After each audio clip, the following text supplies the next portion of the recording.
I guess all I can say is that get good people around you, get people who pray for you, get people that you see the fruit of the Spirit in, that you can see it, that you can touch it, that it's tangible. Get people around you who build you up, that don't tear you down. And always believe that no matter how bad your situation is, that God is greater. Infinitely greater is Christ in you than he was in the world. No matter how bad you are, no matter how shipwrecked your life, just remember the Apostle Paul.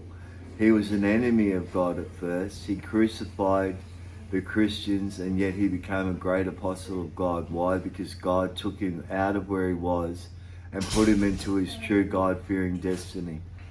And he can do it with you. If he can do it with me, he can do it with you. Because I'm a willful, proud man. I'm not always the man I want to be, but God sees the man that I can be. And God sees the man that you can be, and the child of God that you can be. God sees your destiny, and he's planned out every step along the way. He's sent forth warring minister and guardian angels. And don't fear anything. Fear is the enemy. Fear, perfect love casts out all fear. And God's perfect love can cast out all fear. If you have doubts, it's okay, because every single person who's honest about God has had doubts at one stage in their life. They've said, God, how can you be in this? My life is a shipwreck. And God says, I am in this, and your life is not a shipwreck. It's a journey yet to be travelled.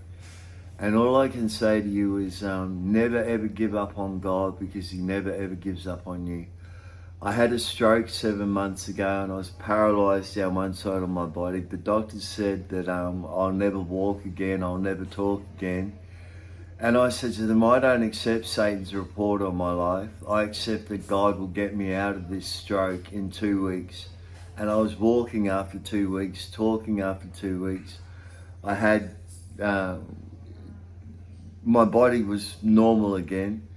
And God said, see, you stood the test of time, you stood the test of Satan. Now seek forth your reward, and my reward is Christ. Is Christ. The great and eternal reward. I mean, what could you possibly want more than eternal life? Never-ending life. And I said to God one day, God, wouldn't it be a bit sickening sometimes? Wouldn't you get sick of the hymns and all that? And he says, you would never get sick of it. You'll dine with the great apostles, the great prophets, the great music writers, the great Christians. You'll never, ever, ever get sick of it.